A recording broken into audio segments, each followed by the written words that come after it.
Good afternoon, everyone.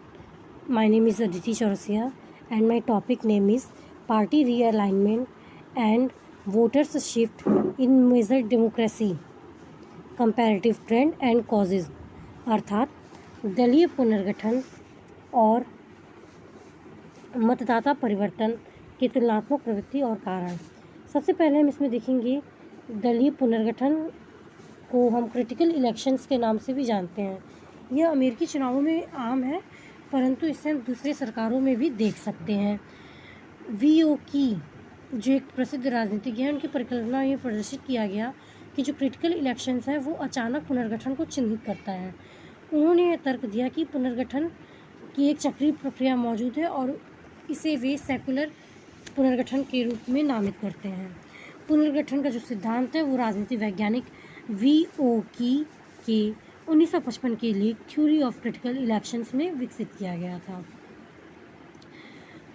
दल पुनर्गठन का एक केंद्रीय घटक है और इसमें बेसिकली ये होता है कि कुछ मतदाता या मतदाता समूह एक दल को छोड़कर दूसरे पार्टी से जुड़ जाते हैं। इसके विपरीत हम एक प्रक्रिया डी अलाइनमेंट की देखते हैं। उसका तात्पर्य है विघटन। वहाँ पे क्या होता है कि मतदाता समूह उदासीनता के कारण किसी दल को छोड़ देते हैं। और अमेरिका और ऑस्ट्रेलिया में हम देखते हैं कि जो पुनर्गठन है उसका प्रभाव लंबे समय तक चलने वाला होता है। इसके विपरीत ब्रिटेन, कनाडा और अन्य देशों में राजनीतिक पुनर्गठन की जो प्रक्रिया होती है वो इतनी तीव्र नहीं होती है। और अब हम राजनीतिक पुनर्गठन के कारणों को देखेंगे। इसके प्रमुख कारणों में है नए मुद्दों या संकटों का उभरना।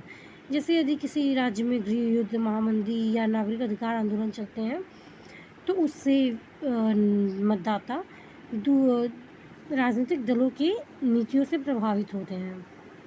दूसरा है मतदाता जनसांख्यिकी में परिवर्तन, अर्थात ये देखते हैं कि जैसे शहरी आबादी में वृद्धि होती है या फिर जो नए समूह होती हैं, महिलाएं या फिर अफ्रीकी अमेरिकियों को मताधिकार प्राप्त करना, तो इससे क्या होता है कि मतदाता जनसांख्यिकी प्रभावित होती है। फिर आता है कि वर्तमान दल या प्रशासन के प्रदर्शन से असंतोष। तो जब मतदाता किसी वर्तमान शासन से असंतुष्ट रहते हैं तो वो नए शासन को स्थापित करना चाहते हैं।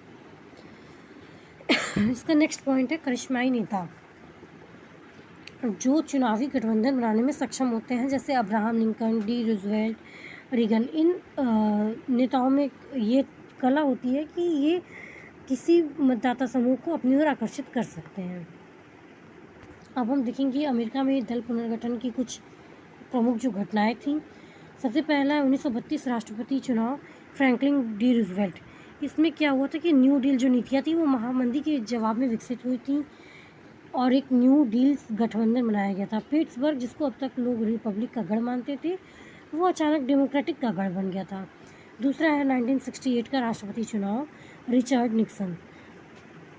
इन्होंने श्वेत मतदाताओं को आकर्षित किया था जो पहले डेमोक्रेट्स के समर्थक थे। उन्होंने नागरिक अधिकार आंदोलन भी किया। तीसरा है 1980 के राष्ट्रपति चुनाव, रोनाल्ड रीगन।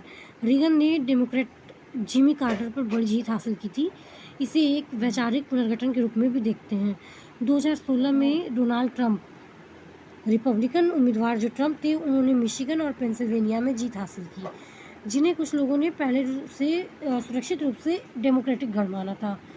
ट्रंप ने अमेरिका फर्स्ट, एंटी एस्टैब्लिशमेंट और पोस्ट ट्रूथ पॉलिटिक्स को हथियार बनाया। अब हम दल पुनर्गठन को देखेंगे। इसके संबंध में 1970 में आइवर क्रू ने क्लास डी अलाइनमेंट सिद्धांत दिया। इसके अनुसार पहले जो मतदान होता था वो वर्गीय स्थिति पर आधारित था, अर्थात जो श्रमिक वर्ग था वो लेबर पार्टी को मत देता था, उच्च वर्ग था वो कंजर्वेटिव पार्टी को वोट देता था। और डेविड डेनवर जैसे विद्वान ने लीडरशिप सिद्धांत दिया और वो लोग मानते हैं कि अब मतदाता नेता की छवि, मीडिया प्रचार और विशेष मुद्दा जैसे ब्रेग्जिट पर भी ध्यान देते हैं। 1979 से 1990 के थैचर युग में देखने को मिला कि जो सार्वजनिक क्षेत्र था उसका निजीकरण हुआ। पारंपरिक लेबर पार्टी समर्थक जो थे उनके बीच में असंतोष व्याप्त हुआ और कंजर्वेटिव पार्टी की नई जो पहचान थी वो स्थापित हुई। पार्टी प्रणाली का विखंडन, परंपरागत रूप से जो कंजर्वेटिव और लेबर पार्टी की जो द्विदलीय प्रणाली थी उसको चुनौतियों का सामना करना पड़ रहा है, क्योंकि liberal Democrats, Scottish national party और ग्रीन पार्टी सहित अन्य पार्टियां जो हैं वो मुख्य धारा में आ रही हैं। फिर हुआ कि ब्रेक्सिट पार्टी का गठन 2016 में जो यूरोपीय संघ का जो जनमत संग्रह हुआ वो राजनीतिक पुनर्गठन के लिए उत्प्रेरक रहा है। इसके परिणाम स्वरूप रिफॉर्म यूके, ब्रेक्सिट पार्टी जैसे नई पार्टियों का उदय हुआ। अब हम देखेंगे कि अमेरिका और ब्रिटेन में जो दल पुनर्गठन हुआ उसके क्या क्या परिणाम हुए। दलीय प्रणाली के विखंडन से राजनीतिक अस्थिरता बढ़ती है, जिससे स्थिर सरकार का बनाना कठिन हो जाएगा, और यह वर्तमान में कठिन है। यह पुनर्गठन जो है परंपरागत दलीय प्रभुत्व को चुनौती देता है, जिससे अब अमेरिका और ब्रिटेन में बहुदलीय प्रणाली की ओर अग्रसर हो रहा है। प्रमुख पार्टी को समर्थन देने वाली चुनावी गठबंधनों में महत्वपूर्ण बदलाव होने के कारण होता क्या है कि एक जो दल है उसका प्रभुत्व लंबे समय तक बना रह सकता है। फिर होता है कि दलों की जो नीतियां हैं, उनकी वैचारिक स्थिति, उनकी प्राथमिकताओं में परिवर्तन हो रहे हैं। क्षेत्रीय गणों का पुनर्गठन होता है, जैसे दक्षिण का जो डेमोक्रेटिक गढ़ था वो अब रिपब्लिकन गढ़ में स्थानांतरित हो चुका है। संघ सरकार की जो भूमिका और कार्यक्षेत्र है उसमें परिवर्तन हुआ है। पार्टियों के बीच ध्रुवीकरण और वैचारिक विभाजन में वृद्धि हो रही है, क्योंकि जो मतदाता होते हैं और नेता होते हैं वो अपने दल के साथ अत्यधिक पुनर्गठित हो चुके हैं। अब हम इसके निष्कर्ष के रूप में देखेंगे कि जो दल पुनर्गठन है अर्थात क्रिटिकल इलेक्शन है, उसका अमेरिकी इतिहास में एक परिवर्तनकारी क्षण है जो चुनावी परिदृश्य को नया आकार देते हैं। इस घटना की जो विशेषता है वो प्रत्येक प्रमुख पार्टी का समर्थन करने वाली जो चुनावी गठबंधन होते हैं उसमें महत्वपूर्ण बदलाव होते हैं, जो नए मुद्दों जैसे महामारी, मंदी, इन सभी के उभरने से प्रेरित होती हैं। क्रिटिकल इलेक्शंस नई पार्टी प्रणाली की शुरुआत करते हैं और पार्टियों की नीतियाँ, उनकी प्राथमिकताएं, उनकी वैचारिक स्थितियों को बदलते हैं।